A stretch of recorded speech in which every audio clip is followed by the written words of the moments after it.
Hello dear students, good morning. Welcome to Chemzone chemistry classes. देखिए dear students, आप हमारे videos को watch करने के लिए हमारे यूट्यूब चैनल को शेयर कीजिए अपने फ्रेंड के साथ और सब्सक्राइब कीजिए। देखिए डियर स्टूडेंट्स, जिस प्रकार से आप लोगों को एक टीचर के गाइडेंस और मोटिवेशन की जरूरत होती है, उसी प्रकार से एक टीचर को भी स्टूडेंट से मोटिवेशन की जरूरत होती है। अब आप सोचेंगे कि आप लोग टीचर को कैसे मोटिवेट करें, तो उसके लिए आप लोग हमारे वीडियो को अपने फ्रेंड के साथ ज्यादा से ज्यादा शेयर कीजिए और हमारे YouTube चैनल को सब्सक्राइब कीजिए। तो इससे हमें और ज्यादा मोटिवेशन मिलेगा और हम आपके लिए और अच्छे अच्छे वीडियो लेकर इस ऑनलाइन क्लासेस के माध्यम से लेके आएंगे। तो देखिए डियर स्टूडेंट्स, बहुत से स्टूडेंट्स ने डिमांड रखी कि सर हमें ऑर्गेनिक केमिस्ट्री की कुछ नेम रिएक्शंस स्टडी करवाई जाए। तो इसी प्रकार आप मुझे एडवाइस देते रहे कि आपको कौन कौन से टॉपिक स्टडी करने हैं, तो उससे रिलेटेड मैं आपके लिए वीडियोस लेकर आऊंगा। तो आज मैं आपकी डिमांड को देखते हुए जो है फेमस नेम रिएक्शन है ऑर्गेनिक केमिस्ट्री की, जो aldol condensation reaction, carbonyl compound की रिएक्शन है एल्डोल कंडेंसेशन रिएक्शन या एल्डोल संघनन अभिक्रिया। तो आज हम इस रिएक्शन की क्या करने वाले हैं, स्टडी करने वाले हैं। तो आप लोग देखिए कि एल्डोल संघनन अभिक्रिया या ये एल्डोल कंडेंसेशन रिएक्शन क्या होती है। तो आप हेडिंग लिखेंगे एल्डोल कंडेंसेशन रिएक्शन, एल्डोल संघनन अभिक्रिया, या फिर आप लिख दोगे एल्डोल कंडेंसेशन रिएक्शन। अब देखिए ये एल्डोल कंडेंसेशन रिएक्शन क्या है, तो सुनिए इधर क्या कहते हैं कि अल्फा हाइड्रोजन परमाणु युक्त कार्बोनिल यौगिकों को अम्लीय या क्षारीय माध्यम, देखिए सुनिए मैंने क्या कहा कि अल्फा हाइड्रोजन परमाणु युक्त कार्बोनिल यौगिकों को अम्लीय या क्षारीय माध्यम में आपस में संघनित करवाने पर बीटा हाइड्रोक्सी कार्बोनिल यौगिक का निर्माण होता है, जिसे एल्डोल कहते हैं, तथा इसे पुनः गर्म करने पर यह जल के एक अणु का निष्कासन करके अल्फा बीटा असंतृप्त कार्बोनिल यौगिक का निर्माण करता है। इसे एल्डोल संघनन अभिक्रिया कहते हैं। अरे समझ में आ गई आप लोगों को क्या कहा मैंने? क्या कहा कि अल्फा हाइड्रोजन परमाणु युक्त कार्बोनिल यौगिकों को अम्लीय या क्षारीय माध्यम में आपस में संघनित करवाने पर बीटा हाइड्रोक्सी कार्बोनिल यौगिक का निर्माण होता है, जिसे एल्डोल कहते हैं, तथा इस एल्डोल को पुनः गर्म करने पर यह जल के एक अणु का निष्कासन करके अल्फा बीटा असंतृप्त कार्बोनिल यौगिक का निर्माण करते हैं। इस अभिक्रिया को एल्डोल संघनन अभिक्रिया या एल्डोल कंडेंसेशन रिएक्शन कहते हैं। तो देखिए इधर क्या कहा मैंने, सुनना इधर क्या कहा, अल्फा हाइड्रोजन परमाणु युक्त कार्बोनिल यौगिकों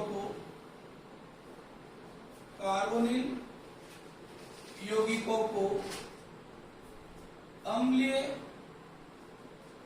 या क्षारीय माध्यम में आपस में संघनित करवाने पर बीटा हाइड्रोक्सी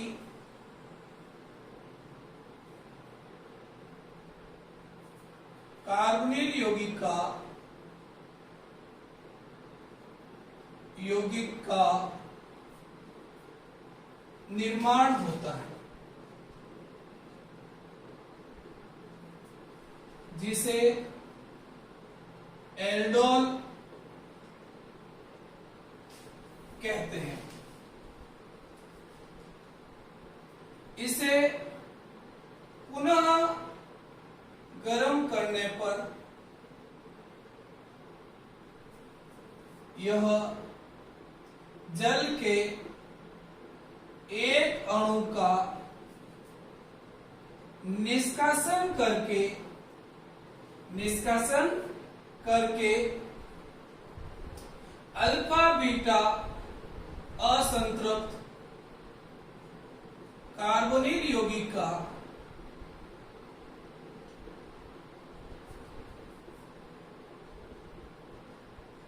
निर्माण करते हैं। इसे एल्डोल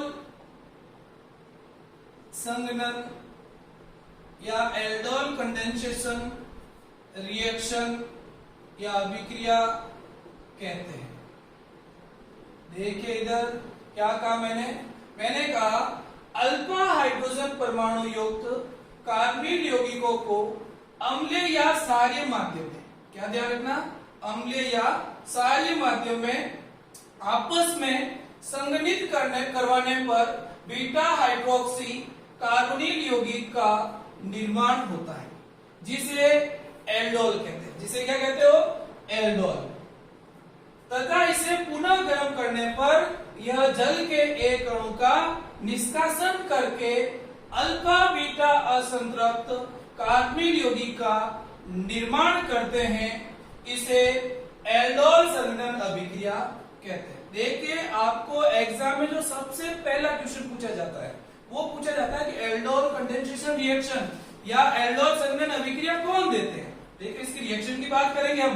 सबसे पहले आपको पता होना चाहिए कि एल्डोल संघनन अभिक्रिया देते कौन है, एल्डोल कंडेंसेशन रिएक्शन कौन देंगे। तो आपको हमेशा ध्यान रखना है कि वो कार्बोनिल कंपाउंड जिनके पास क्या हो, अल्फा हाइड्रोजन एटम हो। क्या हो? अल्फा हाइड्रोजन एटम हो। तो वो आपके एसिडिक या बेसिक मीडियम दिया हुआ हो तो फिर वो एल्डोल कंडेंसेशन रिएक्शन देंगे। तो जैसे आपको कुछ पहला क्वेश्चन ये मैं पूछ रहा हूं कि मैं कुछ कंपाउंड लिख रहा हूं और आपको बताना है कि वो कौन कौन से कंपाउंड हैं जो एल्डोल संघनन अभिक्रिया देंगे और वो कौन कौन से कंपाउंड हैं जो एल्डोल संघनन अभिक्रिया नहीं देंगे। ये सबसे फर्स्ट टाइप का क्वेश्चन बनता है। तो देखिए इधर जैसे मैंने ये लिखा फॉर्मेलिएट, क्या लिखा? फॉर्मेलिएट। आपको इस टाइप से क्वेश्चन दिया हुआ होगा। और फिर मैंने लिखा एसीटोन, फिर मैंने लिखा पीवेलिएट, फिर मैंने आपके लिखा एसिटेलिएट, फिर मैंने लिखा ये आपका एसिटेलिएट होगा, फिर मैंने लिखा बेंजेलिएट, बेंजेएल्डिहाइड। देखिए फिर मैंने आपका लिखा एसिटोफिनॉल, एसिटोफिनॉल, फिर मैंने आपके लिखा बेंजोफिनॉल। जैसे ये कुछ कंपाउंड दे दिया आपको। अब आपको इन कंपाउंड में चेक करके बताना है कि कौन कौन से कंपाउंड तो आपके एल्डोल कंडेंसेशन रिएक्शन देंगे और कौन कौन से कंपाउंड हैं जो एल्डोल कंडेंसेशन रिएक्शन नहीं देंगे। तो जब भी आपको ऐसा क्वेश्चन दिया हुआ हो कि आपको कंपाउंड के नाम दिए हुए हो तो आपको सबसे पहले उन कंपाउंड की स्ट्रक्चर बनानी आनी चाहिए। क्या आना चाहिए? स्ट्रक्चर बनाना। जैसे पहला कंपाउंड है फॉर्मेलेट, तो फॉर्मेलेट की स्ट्रक्चर होती है ये वाली।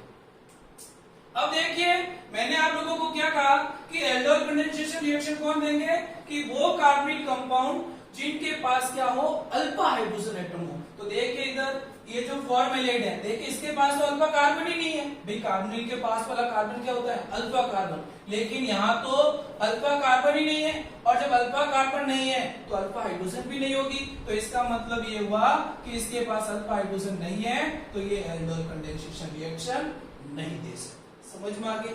अब इसी टाइप से जैसे पूछे एसीटोन, तो आपको एसीटोन की स्ट्रक्चर ड्रॉ करनी है। ये होता है एसीटोन। अब जैसे ही आपने ये स्ट्रक्चर ड्रॉ की, अब आपको इसमें क्या चेक करना है? Alpha hydrogen atom. तो देखिए कार्बोनिल के पास वाला कार्बन कौन सा? Alpha carbon. इधर भी क्या है? Alpha carbon. देखो इस अल्फा कार्बन पे भी हाइड्रोजन है, इस पे भी अल्फा हाइड्रोजन है। तो अगर अल्फा हाइड्रोजन है दोनों में से किसी एक कार्बन के पास होती तब भी ये एल्डोल दे सकता है। इसके पास तो दो कार्बन ऐसे जिनके पास अल्फा हाइड्रोजन है, तो दैट मींस ये एल्डोल कंडेंसेशन रिएक्शन देगा। इसी टाइप से देखिए जैसे पूछ दिया पीवेएलिएट। अब ये पीवेएलिएट क्या होता है? तो देखिए पीवेएलिएट होता है ये वाला। ये जो कंपाउंड है आपका CH3COOH, एक कार्बन पे 3 CH3 और फिर एलिएट ग्रुप, इसे कहते हैं पीवी एलिएट। अब आपको चेक करना है कि ये एल्डोल कंडेंसेशन रिएक्शन देगा या नहीं देगा। तो आपको देखो क्या चेक करना है कि अगर अल्फा हाइड्रोजन हुई तो एल्डोल कंडेंसेशन देगा, और अगर अल्फा हाइड्रोजन नहीं है तो ये एल्डोल कंडेंसेशन रिएक्शन नहीं देगा। तो देखिए ये कार्बोनिल है, इसके पास वाला कार्बन कौन सा, अल्फा। अब देखिए इस अल्फा कार्बन पे कोई भी हाइड्रोजन नहीं है, क्योंकि यहाँ सब क्या जुड़े हुए हैं, मेथिल ग्रुप या मिथाइल ग्रुप जुड़े हुए हैं, तो इसके पास अल्फा हाइड्रोजन नहीं है। और अगर अल्फा हाइड्रोजन नहीं है तो ये आपका एल्डोल कंडेंसेशन रिएक्शन नहीं दे सकता। इसी टाइप से देखिए अगला कंपाउंड है आपका एसिटाइलेट। तो देखिए एसिटाइलेट क्या होता है, ये होता है CH3COOH। अब देखिए कार्बोनिल के पास वाला कार्बन कौन सा, अल्फा, उस पे लगी हुई H कौन सी, अल्फा H। इसके पास अगर अल्फा H है तो ये एल्डोल कंडेंसेशन रिएक्शन देगा। दैट मींस ये एसिटाइलेट आपका एल्डोल कंडेंसेशन रिएक्शन दे सकता है। ऐसे कैसे, देखो बात करें बेंजीलेट की, तो बेंजीलेट क्या होता है, बेंजीन रिंग और उस पे क्या होता है CHO ग्रुप, ये होता है बेंजीलेट। अब देखिए इस कार्बन, ये जो बेंजीलेट है आपका, ये कार्बोनिल के पास वाला ये अल्फा कार्बन, अब आपको पता है इस कार्बन पर H नहीं है। अगर अल्फा H नहीं है तो ये एल्डोल कंडेंसेशन रिएक्शन नहीं देगा। ऐसे कैसे आपका होता है एसिटोफिनॉल। तो देखो एसिटोफिनॉल क्या होता है, बेंजीन रिंग और फिर इस पे COCH3 ग्रुप। तो देखिए ये कार्बोनिल के पास वाला कार्बन कौन सा, अल्फा, उस पे लगी हुई H कौन सी, अल्फा H, और अगर यहाँ अल्फा H है तो ये एल्डोल कंडेंसेशन रिएक्शन देगा। ऐसे कैसे आपका एक कौन है, बेंजोफिनॉल। तो बेंजोफिनॉल क्या होता है, ये दो बेंजीन रिंग के बीच में क्या आ गया, CO, ये होता है बेंजोफिनॉल। अब देखिए इस बेंजोफिनॉल में अल्फा कार्बन के पास H नहीं है, और अल्फा H नहीं है तो ये भी आपका एल्डोल कंडेंसेशन, क्योंकि ये भी अल्फा ये भी अल्फा, और इन दोनों कार्बन के पास हाइड्रोजन नहीं है। अगर हाइड्रोजन नहीं होगी तो ये आपके एल्डोल कंडेंसेशन रिएक्शन नहीं देंगे। ऐसे कैसे आपका एक कंपाउंड और हो सकता है, वो है आपका क्लोरल। जैसे ये देखिए क्लोरल क्या होता है, CCl3COOH। अब देखिए इस क्लोरल में भी देखो कार्बन के पास वाला कौन सा, अल्फा, और अल्फा कार्बन पे H नहीं है। अगर अल्फा H नहीं है तो ये भी आपके एल्डोल कंडेंसेशन रिएक्शन नहीं देगा। तो आप लोगों को इन कंपाउंड को देख के कि किसी भी कंपाउंड में कैसे पता लगाना है कि वो एल्डोल कंडेंसेशन रिएक्शन देगा या नहीं देगा, तो आप लोग आराम से आइडेंटिफाई कर सकते हो। क्या उसको आइडेंटिफाई करने के लिए क्या करोगे, जो भी आपको नेम दे रखा है उसका पहला फॉर्मूला ड्रॉ करोगे, सबके स्ट्रक्चर बनाओगे, और स्ट्रक्चर बनाने के बाद में आपको क्या चेक करनी है, अल्फा हाइड्रोजन। अगर अल्फा हाइड्रोजन है तो एल्डोल कंडेंसेशन रिएक्शन होगी, और अगर अल्फा हाइड्रोजन नहीं है तो एल्डोल कंडेंसेशन रिएक्शन नहीं होगी या एल्डोल संघनन अभिक्रिया नहीं होगी। ये चीज आप लोगों को समझ में आ गई होगी। और ये एल्डोल कंडेंसेशन रिएक्शन में सबसे सिंपल और सबसे फर्स्ट टाइप का क्वेश्चन है कि भाई कौन एल्डोल देता है और कौन एल्डोल नहीं देता है, आपको आइडेंटिफाई करना है। तो आराम से आप आइडेंटिफाई कर सकते हो। बस ध्यान क्या रखना है कि उसके जो भी कार्बोनिल कंपाउंड दिया है उसके पास अल्फा हाइड्रोजन क्या होनी चाहिए, प्रेजेंट होनी चाहिए। अगर अल्फा हाइड्रोजन प्रेजेंट है तो एल्डोल कंडेंसेशन रिएक्शन वो आराम से दे सकता है। समझ में आ गई। तो आप लोग कंपाउंड देख के आइडेंटिफाई कर लोगे, ठीक है। अब देखिए, अब जैसे ही आपको ये पता चल गया कि कौन कौन से कंपाउंड एल्डोल देते हैं और कौन कौन से एल्डोल नहीं देते हैं, अब आपको पता चला कि ये कंपाउंड एल्डोल कंडेंसेशन रिएक्शन दे रहा है, तो फिर आपको पता होना चाहिए कि वो एल्डोल कंडेंसेशन रिएक्शन कैसे देगा। समझ में, उसमें एल्डोल कंडेंसेशन रिएक्शन कैसे होगी। तो देखिए इधर, अब हम बात करते हैं एल्डोल संघनन अभिक्रिया किस प्रकार से होती है उसकी बात करते हैं। तो देखिए अब हम बात करेंगे कि एल्डोल कंडेंसेशन रिएक्शन होती कैसे है। तो देखना इधर, अब मैंने क्या कहा कि अल्फा हाइड्रोजन परमाणु युक्त कार्बोनिल यौगिक। तो देखिए ये मैंने लिया अल्फा हाइड्रोजन परमाणु युक्त कार्बोनिल यौगिक, एसिटाइलेट लिया, और ऐसे इस कार्बोनिल यौगिक के आपको दो मॉलिक्यूल लेने पड़ेंगे। कितने लेने पड़ेंगे, दो मॉलिक्यूल। ये दो मॉलिक्यूल लिए और इनको अम्लीय, देखिए इधर ध्यान रखना, या तो अम्लीय या क्षारीय माध्यम। सुनना इधर कि इन अल्फा हाइड्रोजन परमाणु युक्त कार्बोनिल यौगिकों को अम्लीय या क्षारीय माध्यम में आपस में क्या कराना है, संघनित कराना है। और जब संघनित कराओगे तो ये पहले बीटा हाइड्रोक्सी कार्बोनिल यौगिक का निर्माण करेंगे और फिर उसको गर्म करोगे तो ये जल के अणु का निष्कासन करके क्या बनाएंगे, अल्फा बीटा असंतृप्त कार्बोनिल यौगिक। तो देखिए इसका अगर आपको डायरेक्ट प्रोडक्ट निकालना है इस रिएक्शन का, तो मैं इसकी एक ट्रिक बता दूं। जैसे अभी मैंने यहाँ हीट लिख दिया, अभी एक बार क्या लिख दिया हीट, ये ऐसा कहीं दिया हुआ है तो इसका मीनिंग समझ जाना कि वहां एल्डोल कंडेंसेशन रिएक्शन है। तो उसमें एल्डोल कंडेंसेशन रिएक्शन कैसे होगी, तो आप लोग देखो, जैसे आपको पता चला कि इनके पास अल्फा एच है और साथ में अम्लीय या क्षारीय माध्यम दिया हुआ है और हीट दी हुई है, इसका मीनिंग ये हुआ कि वहां पर एल्डोल कंडेंसेशन क्या है, रिएक्शन है। तो इस रिएक्शन का अगर आपको डायरेक्ट प्रोडक्ट निकालना है तो आप हमेशा ध्यान रखना, देखिए एक कार्बोनिल यौगिक की जो अल्फा एच, दो अल्फा एच हटा देना और एक कार्बोनिल यौगिक की क्या कर देना, ऑक्सीजन, और दोनों को क्या कर देना, जोड़ देना। देखिए इधर मैंने क्या कहा कि जैसे ये मेरा कार्बोनिल यौगिक है, ये वाला, ठीक है, और एक ये वाला है। अब मैं क्या करूंगा, एक की तो ऑक्सीजन हटा दूंगा और दूसरे की दो क्या हटा दूंगा, अल्फा एच। यहां से क्या करते हैं, दो अल्फा एच, और दोनों को क्या करते हैं, जोड़ देते। देखिए इधर इसकी तो मैंने ऑक्सीजन हटा दी और इसकी मैंने क्या हटा दी, दो अल्फा एच, और ये इसका क्या बन गया, प्रोडक्ट बना। ये क्या बना, प्रोडक्ट बना। तो देखिए यहाँ ये तो क्या बना, एल्डोल कंडेंसेशन का प्रोडक्ट बना, अल्फा बीटा असंतृप्त कार्बोनिल यौगिक बना। क्या बना, अल्फा बीटा असंतृप्त कार्बोनिल यौगिक बना।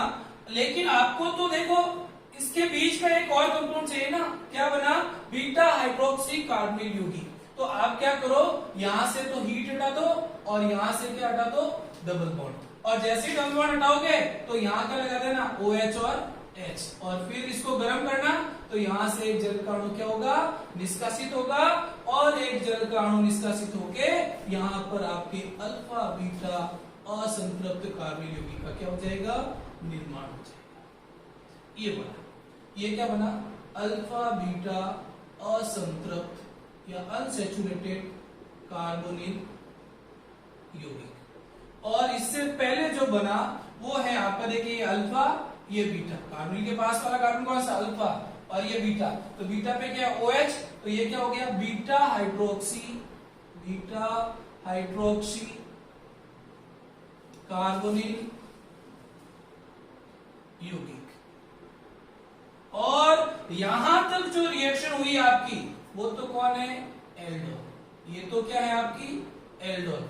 और ये जो कंप्लीट रिएक्शन है यहां से लेकर यहां तक जो हो रहा है पूरा कंप्लीट रिएक्शन, इसे कहते हैं एल्डोल कंडेंसेशन, एल्डोल संघनन या एल्डोल कंडेंसेशन रिएक्शन। देखिए इधर क्या ध्यान रखना है, क्या कहा मैंने कि मैंने ये दो अल्फा हाइड्रोजन परमाणु युक्त कार्बोनिल यौगिक लिए। अब यहाँ क्या दिया, अम्लीय और क्षारीय माध्यम दिया हुआ था और हीट दी हुई थी।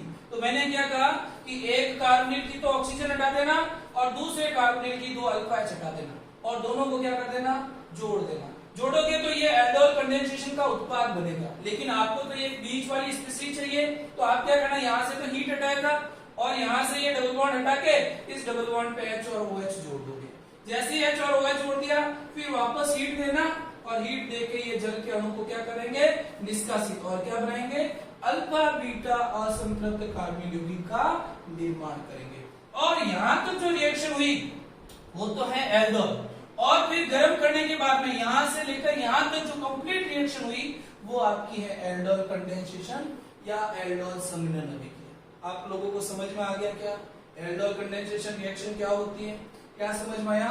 आपको ध्यान रखना है कि अल्फा हाइड्रोजन परमाणु युक्त कार्बोनिल यौगिकों को अम्लीय या क्षारीय माध्यम में आपस में संघनित करवाने पर बीटा हाइड्रोक्सी कार्बोनिल यौगिक का निर्माण होता है, जिसे क्या कहते हो, एल्डोल। और इस एल्डोल को गर्म करने पर ये जल के एक अणु को क्या करता है, निष्कासित करता है। यहां से एक वाटर मॉलिक्यूल क्या करता है, रिमूव करता है, और वाटर मॉलिक्यूल को रिमूव करके अल्फा बीटा, ये अल्फा ये बीटा क्या बन गया, अल्फा बीटा असंतृप्त कार्बोनिल यौगिक बना, जिसे आप क्या कहते हो, एल्डोल संघनन अभिक्रिया कहते हो। और ये हुआ कैसे, तो इसकी ट्रिक मैंने क्या बताई कि एक कार्बोनिल यौगिक की तो ऑक्सीजन हटा दो, दूसरे कार्बोनिल यौगिक की दो अल्फा एच हटा दो और दोनों को आपस में क्या कर दो, जोड़ दो, तो क्या बन जाएगा, एल्डोल कंडेंसेशन का उत्पाद बन जाएगा। ये तो सिंपल रिएक्शन की बात है। अब आगे बात आती है कि इस रिएक्शन की मैकेनिज्म कैसे होगी। तो इसकी जो है मैकेनिज्म आप एक बार अम्लीय माध्यम में करवाओगे और एक बार क्षारीय माध्यम में। तो अब हमें पता होना चाहिए कि अम्लीय माध्यम में एल्डोल संघनन अभिक्रिया कैसे होती है और क्षारीय माध्यम में एल्डोल कंडेंसेशन रिएक्शन या एल्डोल संघनन अभिक्रिया कैसे होती है। तो अगली आपकी हेडिंग है जो है क्रियाविधि या मैकेनिज्म, और मैकेनिज्म में हम जो सबसे पहले बात करेंगे, ये नोट कर लेना आप लोग। और अब जो हम बात करेंगे वो है आपकी मैकेनिज्म, और मैकेनिज्म में हम सबसे पहले स्टडी करेंगे अम्लीय माध्यम में अभिक्रिया या क्रियाविधि। तो देखिए एसिड कैटेलाइज्ड मैकेनिज्म या अम्लीय माध्यम में क्रियाविधि कैसे होती है इसकी। तो देखना इधर, सबसे पहले हम इसकी क्रियाविधि की बात कर रहे हैं मैकेनिज्म की, और मैकेनिज्म किसमें, अम्लीय माध्यम में। तो आप लिख दोगे हेडिंग अम्लीय माध्यम में, अम्लीय माध्यम में क्रियाविधि।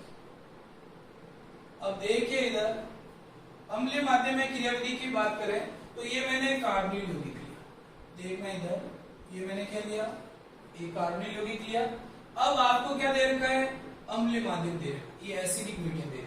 अब आपको पता है अगर कहीं पर एसिडिक मीडियम दिया हुआ है, एसिड दिया हुआ है, तो एसिड का काम क्या होता है, H+ आयन देना, और H+ आयन देगा तो वो क्या करेगा, प्रोटोनेशन। अब प्रोटोनेशन कहाँ होगा, इस ऑक्सीजन पर क्या है, लोन पेयर, तो इन ऑक्सीजन के लोन पेयर पर जाकर ये क्या कर देगा, प्रोटोनेशन इसका। और जैसे ही प्रोटोनेशन हुआ तो आपको क्या बन गया, देखिए CH3 C double bond O H, इसमें क्या आ गया, पॉजिटिव चार्ज, और ये हो गया H।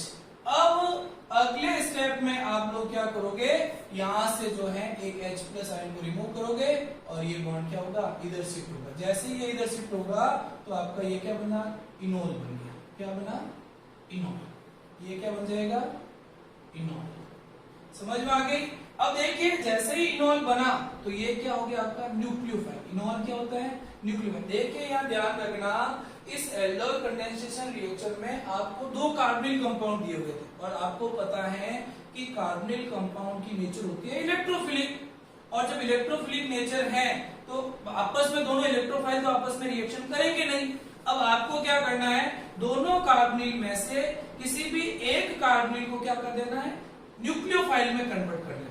और अगर न्यूक्लियोफाइल में कन्वर्ट करना है तो फिर आपको एक बार तो एसिडिक मीडियम दे रखा है और एक बार आपको बेसिक मीडियम दे रखा है। तो अभी आप क्या कर रहे हो, बेसिक एसिडिक मीडियम में रिएक्शन करा रहे हो, और एसिडिक मीडियम में रिएक्शन कराओगे तो यहाँ जो न्यूक्लियोफाइल बनेगा वो होगा आपका इनोल। कौन होगा, इनोल। अब ये आपके सामने न्यूक्लियोफाइल बनके तैयार है। अब इस न्यूक्लियोफाइल को क्या करना है, आपको दूसरे कार्बोनिल कंपाउंड के साथ रिएक्शन करवानी। तो ये लिया दूसरा कार्बोनिल कंपाउंड, ये लिया। अब इस दूसरे कार्बोनिल कंपाउंड के साथ इस इनोल की क्या करनी है, रिएक्शन करनी। देखिए ये न्यूक्लियोफाइल है और ये आपका क्या है, इलेक्ट्रोफाइल। तो आपने क्या लिया, ये इनोल लिया, इनोल लेके यहाँ क्या हो गया, OH और H। अब देखिए यहाँ कार्बन ऑक्सीजन में से EM किसकी ज्यादा, ऑक्सीजन की, तो इसमें तो क्या आ गया, डेल नेगेटिव, और इसमें क्या आ गया, डेल पॉजिटिव। अब देखिए जहां डेल पॉजिटिव है वहां इलेक्ट्रॉन की क्या है, कमी है, तो ये क्या करेगा, अपना लोन पेयर देगा इधर, और ये बॉन्ड कहां अटैक करेगा, यहाँ, और ये बॉन्ड किधर शिफ्ट होगा, ऑक्सीजन की तरफ। तो जैसे ही ये हुआ तो देखिए क्या हो गया, CH3CO- CH, और यहाँ क्या आ गया, CH2, और ये C डबल बॉन्ड O, ये H और ये H। ऑक्सीजन पे क्या आ गया, पॉजिटिव चार्ज। अब देखिए ऑक्सीजन क्या है, मोर इलेक्ट्रोनेगेटिव एलिमेंट, और मोर इलेक्ट्रोनेगेटिव एलिमेंट पे पॉजिटिव चार्ज क्या होता है, लेस स्टेबल। तो यहां से इंट्रामोलिकुलर प्रोटॉन का क्या होगा, ट्रांसफर होगा। क्या कहोगे, इंट्रामोलिकुलर प्रोटॉन ट्रांसफर। अब देखिए जैसे ही प्रोटॉन ट्रांसफर हुआ तो ये जो कंपाउंड बना, इस कंपाउंड को आप कहते हो बीटा हाइड्रोक्सी कार्बोनिल कंपाउंड। देखिए ये अल्फा, ये बीटा, तो क्या हो गया, बीटा हाइड्रोक्सी कार्बोनिल कंपाउंड।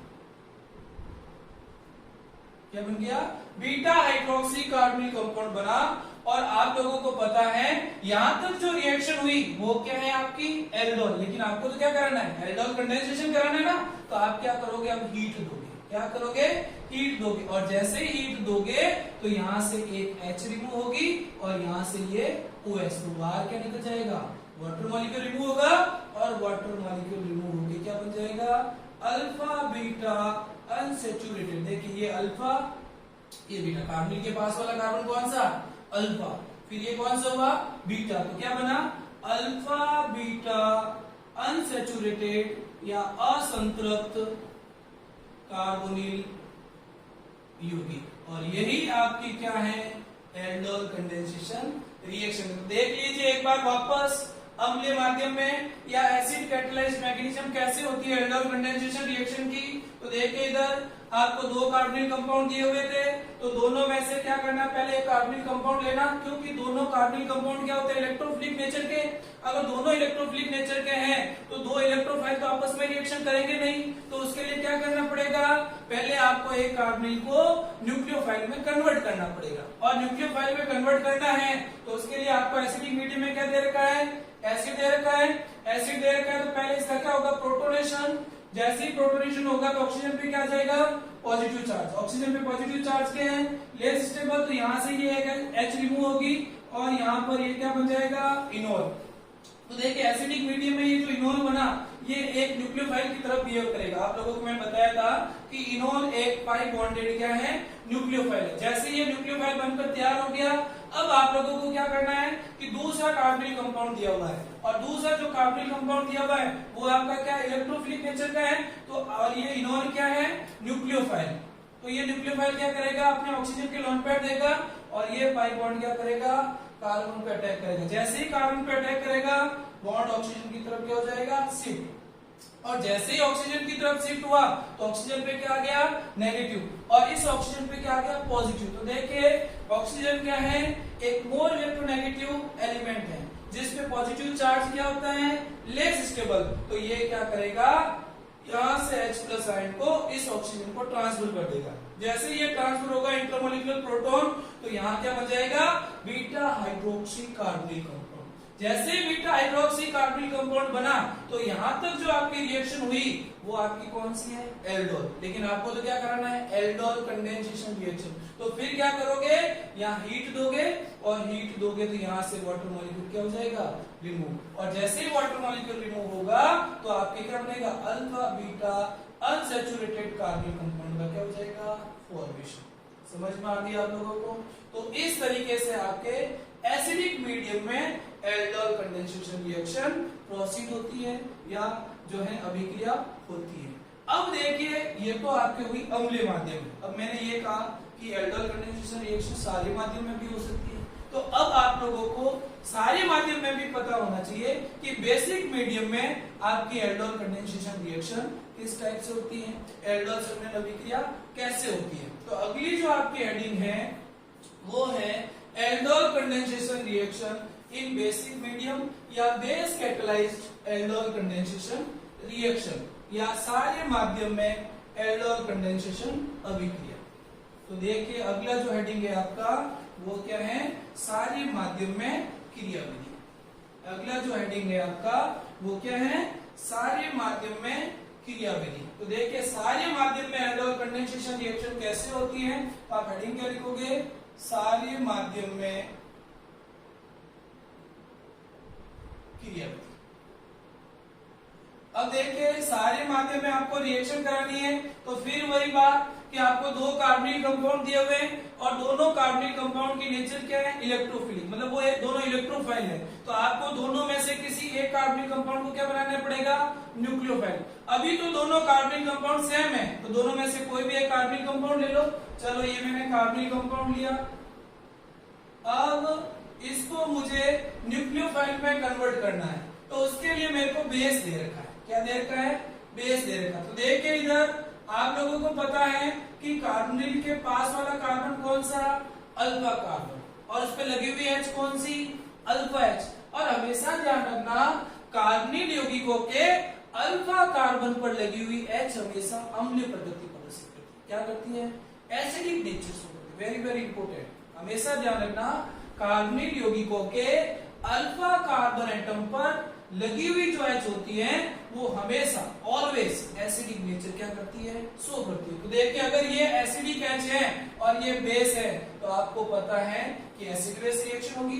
देखिए क्योंकि ये जो OH माइनस लिया ना, देखिए ये यहाँ न्यूक्लियोफिलिक एडिशन भी दे सकता था और यहाँ एसिड बेस रिएक्शन की भी पॉसिबिलिटी है, लेकिन ये न्यूक्लियोफिलिक एडिशन नहीं देके एसिड बेस रिएक्शन दे रहा है। तो हमेशा ध्यान रखना ऑर्गेनिक केमिस्ट्री में सबसे पहले एसिड बेस रिएक्शन होती है, उसके बाद में न्यूक्लियोफिलिक एडिशन रिएक्शन होती है, क्योंकि एसिड बेस रिएक्शन की रेट क्या होती है, ज्यादा होती है, अभिक्रिया वेग क्या होता है, ज्यादा होता है। इसलिए यहाँ पहले अम्ल सार अभिक्रिया होगी और जब अम्ल सार अभिक्रिया होगी तो यहाँ से क्या होगा, H प्लस आयन रिमूव होगा और जैसे ही H प्लस आयन रिमूव होगा तो ये माइनस H2 होके यहाँ क्या बन जाएगा, CH2 माइनस C=OH।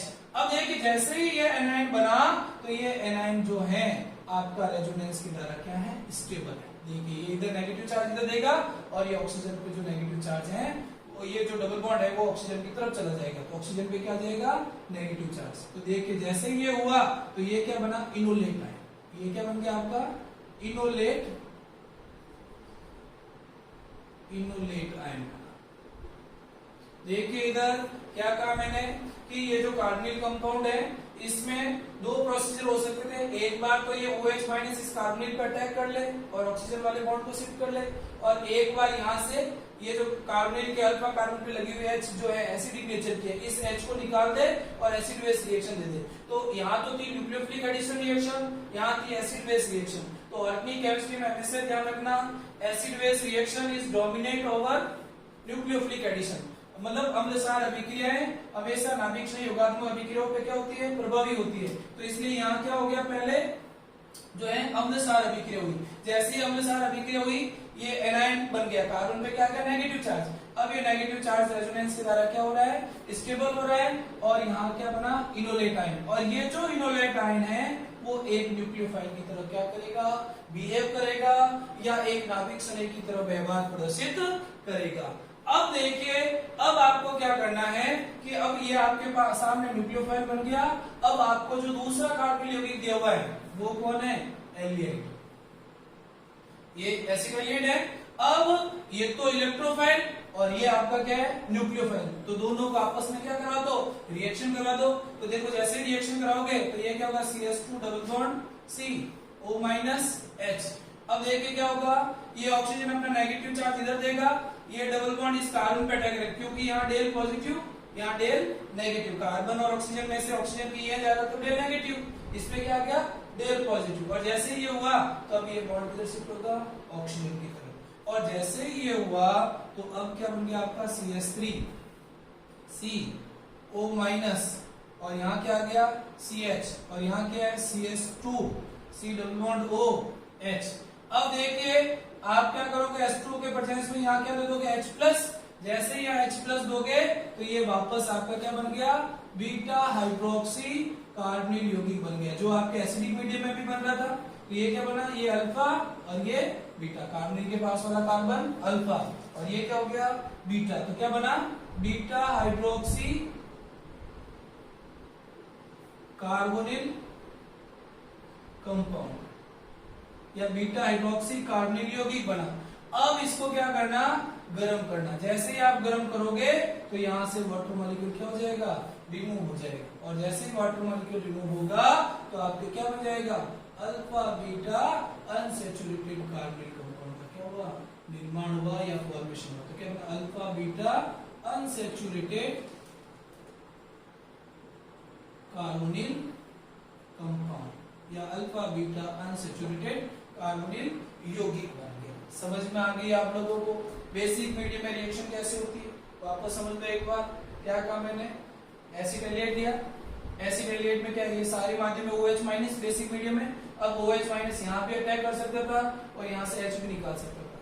यहाँ तो अम्लसार अभिक्रिया थी, यहाँ न्यूक्लियोफिलिक एडिशन, नाभिक नहीं युगात्मक। तो अम्लसार और नाभिक नहीं युगात्मक दोनों की संभावना हो तो हमेशा अम्लसार क्या होती है, प्रभावी होती है। तो यहाँ क्या हुई, अम्लसार अभिक्रिया, अम्लसार अभिक्रिया हुई तो यहाँ से H रिमूव हुआ। H रिमूव होने के बाद में इस कार्बन पे क्या आ गया, नेगेटिव चार्ज। कार्बन पे नेगेटिव चार्ज आया और यहाँ देखो क्या, नेगेटिव सिंगल डबल, मतलब negative charge conjugation with double bond, मतलब क्या है, नेगेटिव चार्ज डबल बॉन्ड के साथ क्या है, सी युग्मन में है। तो क्या होगा, अनुनाद होगा या रेजोनेंस होगा। जैसे रेजोनेंस या अनुनाद होगा तो ये नेगेटिव, तो यहाँ क्या देगा, डबल बॉन्ड, और ये डबल बॉन्ड ऑक्सीजन पे क्या दे देगा, नेगेटिव। जैसे ये हुआ तो यहाँ क्या बना, इनोलेट आयन। ये इनोलेट आयन क्या होता है? न्यूक्लियोफाइल। क्या है? नाभिक क्षणिक या न्यूक्लियोफाइल। अब आपके सामने न्यूक्लियोफाइल बन गया, अब इस न्यूक्लियोफाइल को क्या कर दो? इस इलेक्ट्रोफाइल पर अटैक करवा दो, तो ये ऑक्सीजन वापस नेगेटिव चार्ज देगी, ये डबल बॉन्ड कार्बन पर अटैक करेगा, बॉन्ड ऑक्सीजन की तरफ शिफ्ट होगा। क्यों होगा? क्योंकि कार्बन ऑक्सीजन में से ईएन किसकी ज्यादा? ऑक्सीजन की। तो जैसे ये हुआ तो ये कंपाउंड बना। अब वाटर यहाँ H+ देगा, तो जैसे ही H+ दिया तो यहाँ क्या बन गया? बीटा हाइड्रोक्सी कार्बोनिल यौगिक या बीटा हाइड्रोक्सी कार्बोनिल कंपाउंड बना। और यहाँ तक की रिएक्शन आपकी क्या थी? एल्डोल। फिर इसको जब गर्म करते हो या हीट देते हो तो यहाँ से वाटर मॉलिक्यूल क्या हो जाता है? रिमूव। जल के अणु का क्या हो जाता है? निष्कासन। और जैसे ही जल के अणु का निष्कासन होता है तो यहाँ क्या हो जाता है? अल्फा बीटा असंतृप्त कार्बोनिल यौगिक बन जाता है। और यही आपकी क्या है? एल्डोल संघनन अभिक्रिया। तो देखिए आपने यहाँ क्या देखा कि चाहे एल्डोल संघनन अभिक्रिया आप अम्लीय माध्यम में करो और चाहे आप क्षारीय माध्यम में करो, दोनों में बनने वाला उत्पाद हमेशा क्या होता है? सेम होता है। लेकिन अगर आप अम्लीय माध्यम में एल्डोल संघनन अभिक्रिया कराओगे तो वहां जो नाभिक क्षणिक बनेगा वो तो होगा इनोल, और जब क्षारीय माध्यम में अभिक्रिया कराओगे तो जो नाभिक क्षणिक या न्यूक्लियोफाइल बनेगा वो होगा इनोलेट आयन। ये वेरी वेरी इंपॉर्टेंट चीज है, आपको हमेशा ध्यान रखनी है कि जब एल्डोल संघनन अभिक्रिया अम्लीय माध्यम में करवाई जाती है तो बनने वाला नाभिक क्षणिक या न्यूक्लियोफाइल जो होता है वो इनोल होता है। और जब क्षारीय माध्यम में अभिक्रिया करवाई जाती है या बेसिक मीडियम में जब रिएक्शन कराई जाती है तो उस कंडीशन में जो न्यूक्लियोफाइल बनता है वो न्यूक्लियोफाइल आपका जो होता है वो होता है इनोलेट आयन। लेकिन दोनों में बनने वाला उत्पाद हमेशा क्या होता है? सेम होता है। समझ में आ गई आप लोगों को एल्डोल संघनन अभिक्रिया क्या होती है? एल्डोल संघनन अभिक्रिया कौन देते हैं? एल्डोल संघनन अभिक्रिया क्या होती है, कैसे होती है, अम्लीय माध्यम में कैसे होती है और क्षारीय माध्यम में कैसे होती है, यहां तक आप लोगों को समझ में आ गया होगा। अब देखिए जैसे ही यहां तक समझ में आ गया तो आगे आपका है type of aldol condensation reaction या एल्डोल संघनन अभिक्रिया के प्रकार। तो देखिए ये भी समझना, ये भी इंपॉर्टेंट टॉपिक है। तो देखिए अगला जो है आपका वो है एल्डोल संघनन अभिक्रिया के प्रकार। तो आप हेडिंग लिखेंगे एल्डोल संघनन अभिक्रिया के प्रकार या type of aldol condensation reaction. अब देखिए एल्डोल संघनन अभिक्रिया दो प्रकार से होती है। एक ना इधर एल्डोल कंडेंसेशन रिएक्शन या एल्डोल कंडेंसेशन रिएक्शन या एल्डोल संघनन अभिक्रिया जो है वो दो प्रकार की होती है। तो क्या कहोगे? एल्डोल संघनन अभिक्रिया के प्रकार। और वो कौन कौन से हैं? एक तो आपकी है सामान्य या सिंपल सामान्य एल्डोल संघनन अभिक्रिया, और दूसरी आपकी है जो वो है क्रॉस एल्डोल संघनन अभिक्रिया। एक तो आपकी क्या होती है? सिंपल एल्डोल कंडेंसेशन रिएक्शन होती है या सामान्य एल्डोल संघनन अभिक्रिया होती है, और दूसरी जो होती है वो होती है आपकी क्रॉस एल्डोल संघनन अभिक्रिया या क्रॉस एल्डोल कंडेंसेशन रिएक्शन। तो देखिए अभी जो मैंने थोड़ी देर पहले एग्जांपल कराया था वो तो आपका कौन सा था? Simple aldol condensation reaction. देखिए हमेशा ध्यान रखना जो सिंपल एल्डोल कंडेंसेशन रिएक्शन होगी वो हमेशा तो सेम कार्बोनिल कंपाउंड के बीच में, जैसे एसिटाइलेट है तो एसिटाइलेट के साथ, एसीटोन है तो एसीटोन के साथ, मतलब जो भी आपको कार्बोनिल कंपाउंड दिए हुए हैं वो दोनों कार्बोनिल कंपाउंड आपके हमेशा क्या होंगे? सेम होंगे। और सेम कार्बोनिल कंपाउंड के बीच में रिएक्शन हो रही है तो वो तो आपकी क्या है? सामान्य एल्डोल कंडेंसेशन रिएक्शन है। तो आप सामान्य एल्डोल कंडेंसेशन में तो क्या कहोगे कि रिएक्शन जो है हमेशा समान कार्बोनिल यौगिकों की मध्य होती है, समान कार्बोनिल यौगिकों के मध्य। क्या कहा? अगर समान कार्बोनिल यौगिकों के मध्य एल्डोल संघनन अभिक्रिया करवाई जाती है तो उसे कहते हैं सामान्य एल्डोल संघनन अभिक्रिया। और इसके एग्जांपल मैंने अभी आपको बता दिए, दोनों वो एग्जांपल लेके और उसकी क्रियाविधि भी बता दी। तो यहाँ मैं एक बार लिख देता हूँ कि ये जैसे एसिटाइलेट और एसिटाइलेट की H+ OH- और हीट के प्रेजेंस में रिएक्शन, या फिर क्या लो एसीटोन एसीटोन, और यहाँ पर भी क्या H+ OH- और हीट। तो आप लोगों को समझ में आ गया सामान्य एल्डोल कंडेंसेशन। तो दोनों की क्रियाविधि मैंने आप लोगों को अभी इन दोनों रिएक्शन की आप क्रियाविधि आराम से लिख सकते हो। थोड़ी देर पहले मैं बताया अम्लीय माध्यम में कैसे होती है और क्षारीय माध्यम में। तो इसमें तो ज्यादा कुछ विशेष है नहीं, विशेष है ये क्रॉस एल्डोल संघनन अभिक्रिया क्या होती है। तो देखिए हमेशा ध्यान रखना, क्रॉस एल्डोल संघनन अभिक्रिया का मीनिंग ये है कि यदि एल्डोल संघनन अभिक्रिया या एल्डोल कंडेंसेशन रिएक्शन तो डिफरेंट कार्बोनिल यौगिक के मध्य होती है। क्या कहा कि अगर एल्डोल संघनन अभिक्रिया दो भिन्न कार्बोनिल यौगिकों के मध्य संपन्न होती है तो उसे कहते हैं क्रॉस एल्डोल संघनन अभिक्रिया। तो देखिए इधर, जैसे ये मैं कहूं कि ये लिया मैंने एसिटाइलेट और ये ले लिया मैंने एसीटोन, और यहाँ क्या दे दिया, अम्लीय या क्षारीय माध्यम और द्रव। तो एक तो ये एग्जांपल हो गया, या फिर आपका जैसे मैंने ये लिया एसिटाइलेट और एक ले लिया मैंने फॉर्मेलेट और H+ और OH-। अब देखिए भाई, क्रॉस एल्डोल संघनन अभिक्रिया में आप ध्यान रखना, यहां जरूरी नहीं है कि दोनों कार्बोनिल यौगिकों के पास अल्फा H हो, दोनों में से किसी भी एक कार्बोनिल यौगिक के पास अल्फा H होनी चाहिए। देखिए यहाँ फॉर्मेलेट के पास अल्फा H नहीं है, लेकिन इस एसिटाइलेट के पास अल्फा H है, तो ये आराम से क्रॉस एल्डोल संघनन अभिक्रिया दे सकता है। आप लोग ये मत कहना कि सर फॉर्मेलेट के पास अल्फा H है ही नहीं तो ये एल्डोल रिएक्शन कैसे दे रहा है। आप ध्यान रखना, क्रॉस एल्डोल संघनन में दोनों के पास अल्फा H होना नेसेसरी या जरूरी नहीं है, दोनों में से किसी एक के पास भी अल्फा H हुई तो वो आपका एल्डोल संघनन अभिक्रिया दे देगा। अब आपके सामने क्वेश्चन ये है कि ये क्रॉस एल्डोल संघनन अभिक्रिया कैसे देगी, ये इंपॉर्टेंट चीज है, इनमें किस तरीके से क्रॉस एल्डोल संघनन अभिक्रिया होगी। ठीक है, तो अब देखिए आप लोगों को मैं बता देता हूं कि क्रॉस एल्डोल संघनन अभिक्रिया कैसे